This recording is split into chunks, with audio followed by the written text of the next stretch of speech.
இந்த ஜாதகத்தை பார்க்கலாம்.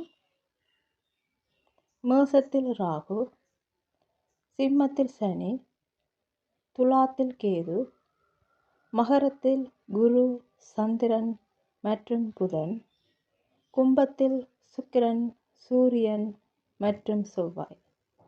இங்கு சனி வக்கிரம். இங்கு மகரத்தில் குரு இருக்கின்றார். அவர் சந்திரன் மற்றும் புதனுடன் சேர்ந்திருக்கின்றார். அதற்கடுத்து கும்பத்தில் சுக்கிரன், சூரியன் மற்றும் செவ்வாய் இருக்கிறது. மகரம் மற்றும் கும்பராசியில் இருக்கும் கிரகங்களை தொடராக ஒழுங்குபடுத்தி பார்க்கும்போது குரு பிளஸ் சந்திரன் பிளஸ் புதன் பிளஸ் சுக்கிரன் பிளஸ் சூரியன் பிளஸ் செவ்வாய் என வருகிறது. இந்த அமைப்பின்படி பார்க்கும்போது ராகு மேசத்தில் இருக்கிறது, சனி சிம்மத்தில் இருக்கின்றார், அவர் வக்கிரமாக இருக்கின்றார், கேது துலாத்தில் இருக்கின்றார்.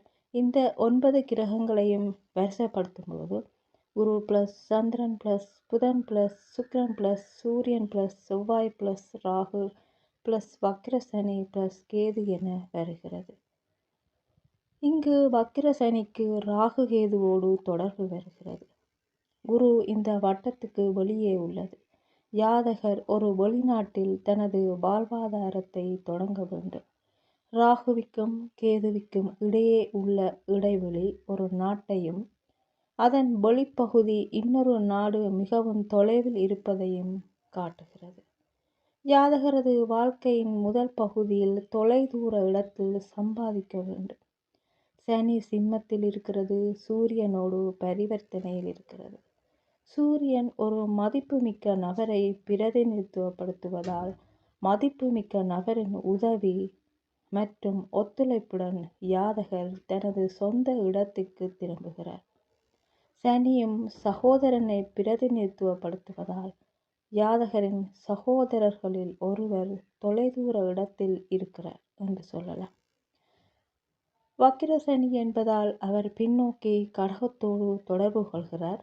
மகரத்தில் உள்ள குருவோடு தொடர்பு கொள்கிறார்.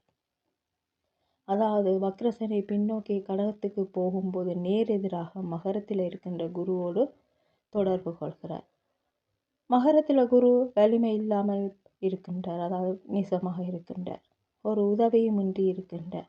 குருவின் நண்பரான சனி வக்கிரமாக இருப்பதனால் பின்னோக்கி கடகத்துக்கு போனதும் தனது நெருங்கிய நண்பர் குருவிற்கு தோள் கொடுத்து அவரை வலிமையாக்கின்றார். அதாவது குருவின் நெருங்கிய நண்பர் சனி அவர் குருவிற்கு தோள் கொடுத்து அவரை வலிமையாக்குகின்றார். அதாவது விழுந்த தனது நண்பரை தூக்கி விடுகின்றார், அவரோடு தொடர்பில் இருக்கின்றார்.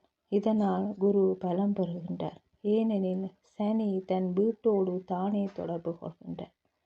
அங்கு நிலைகுலைந்து இருக்கின்ற குருவிற்கு வலிமையை, தன்னம்பிக்கையை சனி கொடுக்கின்றார்.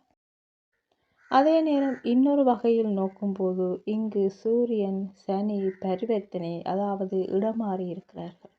அதனால் கும்பத்துக்கு சனி வருகின்றார். சனிக்கு பின் ராசியில் குரு இருக்கின்றார். குருவிற்கு அடுத்து சனி, இங்கும் குருவிக்கருகில் சனி வந்து குருவை பலப்படுத்துகிறார். எந்தெந்த ஜாதகங்களில் குருவும் சனியும் அடுத்தடுத்து அருகருகே இருக்கிறார்களோ அந்த ஜாதகர் தங்களது ஆரம்ப நாட்களில் மதிப்புமிக்க மரியாதைமிக்க தொழிலில் இறங்குகிறார்கள் என்பது ஜோதிட சாஸ்திரத்தின் ஒரு முக்கியமான அச்சாணியான உண்மையாகும். மேசத்தில் உள்ள ராகுவிற்கு துலாமில் உள்ள கேதுவுக்கும் இடையில் சூரியன் சஞ்சரிப்பது ஜாதகருக்கு சந்ததி கிடைப்பது மற்றும் அவர்கள் வாழ்வதில் இருக்கின்ற சிரமத்தை சுட்டி காட்டுகிறது. அதனால் இவரது மகன்களில் ஒருவர் குறுகிய காலம் மட்டும்தான் வாழ முடியும்.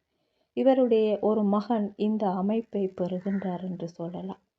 சுக்கிரனுக்கு அடுத்து செவ்வாய் மற்றும் சூரியன் முறையே நெருப்பு மற்றும் பிரகாசம் ஆகியவற்றை கொண்டிருப்பதை காண்கிறோம். மேலும் இந்த 2 கிரகங்களும் நெருப்பு மூலகத்தை குறிக்கின்றன. எனவே மனைவி மற்றும் மகளுக்கு, அதாவது சுக்கிரன் மனைவி மகளை குறிக்கிறது, மனைவி மற்றும் மகளுக்கு காரணமான கிரகம் இந்த 2 நெருப்புகளுடன் இணைந்திருப்பதால் ஜாதகரின் மனைவி மற்றும் மகளும் உடல்நல குறைவு மற்றும் பிற சிரமங்கள் அவ்வப்போது அவர்களுக்கு ஏற்படும். ஆனால் சுக்கிரன் கும்பத்தின் முதல் நட்சத்திர பாதத்தில் அமைந்திருப்பதால் வாழ்க்கையில் அதிக கஷ்டப்பட மாட்டார்கள் என்று சொல்லலாம். இந்த ஜாதகத்தில் கோச்சார செவ்வாய் கடகத்துக்கு வரும்போது அவர் மகர ராசியில் அமைந்துள்ள குரு, சந்திரன் மற்றும் புதன் ஆகிய கிரகங்களை பார்ப்பார், அதாவது தொடர்பு கொள்வார். மேலும் இடமாற்றம் மூலமாக கும்பத்துக்கு வருகின்ற சனியையும் அந்த செவ்வாய் தொடர்பு கொள்வார். சனி ஜாதகரின் தொழிலை பிரதிநிதித்துவப்படுத்துகிறது. செவ்வாய் அவரது கொடிய எதிரி என்பதால் ஜாதகர் தனது தொழில் துறையில் மோசமான விளைவுகளை, சர்ச்சைகளை மற்றும் எதிரிகளின் தொல்லைகளை இந்த ஜாதகர் சந்திப்பார் என்று சொல்லலாம். லேசான இரத்தப்போக்கு காயங்கள் ஏற்படும் என்றும் சொல்லலாம்.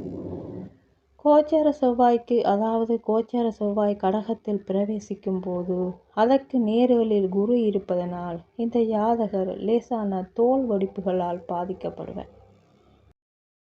மகரத்தில் குரு, சந்திரன் மற்றும் புதன் இருக்கின்றனர். கிரக பயிற்சியின் போது மகரத்தில் சனி நுழையும் போது அந்த சனி குருவை கடக்கும் போது சமூகத்தின் மதிப்பு மிக்கவர்களின் உதவியும் ஒத்துழைப்பும் கிடைக்கும். பின்னர் சந்திரனை அந்த கோச்சார சனி கடக்கும் போது ஜாதகருக்கு ஒரு ஏமாற்றம் இருக்கும். ஏதோ ஒரு வகையில் ஏமாற்றம் ஏற்படும். இறுதியாக சனி புதனை கடக்கும் போது, அதாவது இறுதியாக கோச்சார சனி புதனை கடக்கும் போது வியாபாரங்கள் சம்பந்தமான வணிக நோக்கங்கள் ஏற்படும் என்று சொல்லலாம். அதாவது மகரத்தில் பார்த்தீங்கன்னா குரு, சந்திரன் மற்றும் புதன் இருக்கின்றனர். கோச்சார சனி மகரத்துக்குள் நுழையும் போது முதலில் குருவை கடக்கும். அந்த காலகட்டத்தில் சமூகத்தில் மதிப்பு மிக்கவர்களின் உதவியும் ஒத்துழைப்பும் இந்த ஜாதகருக்கு கிடைக்கும். பின்னர் அந்த சனி சந்திரனை கடக்கும் போது, அதாவது ஒவ்வொரு பாகையில் இருப்பார்கள் இல்லையா, ஒவ்வொரு டிகிரியில் இருப்பார்கள் இல்லையா, அந்த டிகிரியை சந்திரன் இருக்கிற டிகிரியை கடக்கும் போது ஜாதகருக்கு ஏதோ ஒரு வகையில் ஏமாற்றம் ஏற்படும். இறுதியாக இருப்பது புதன். அந்த புதனை கோச்சார சனி கடக்கும் போது வியாபாரங்கள் சம்பந்தமான வணிக நோக்கங்கள் ஏற்படும் என்று சொல்லலாம். சுருக்கமாக சொன்னால் ஜாதகர் மதிப்புமிக்க நபர்களின் உதவியுடனும் ஒத்துழைப்புடனும் வணிக நோக்கத்தில் தன்னை ஈடுபடுத்திக் கொள்கிறார். சனியின் கோச்சார பயணத்தில் மகர ராசியை சனி கடக்கும் போது இந்த விளைவு ஏற்படுகிறது. அதே கிரகமான சனி கும்பத்தின் தொடக்க பகுதியை கடக்கும் போது அவர் சுக்கிரனுடன் தொடர்பு கொள்கிறார். இதன் மூலம் ஜாதகருக்கு பிறரது பணம் கிடைக்கும். இது இந்த ஜாதகரது 43 முதல் 45 வயதுக்குள் நடக்கும் என்று சொல்லலாம்.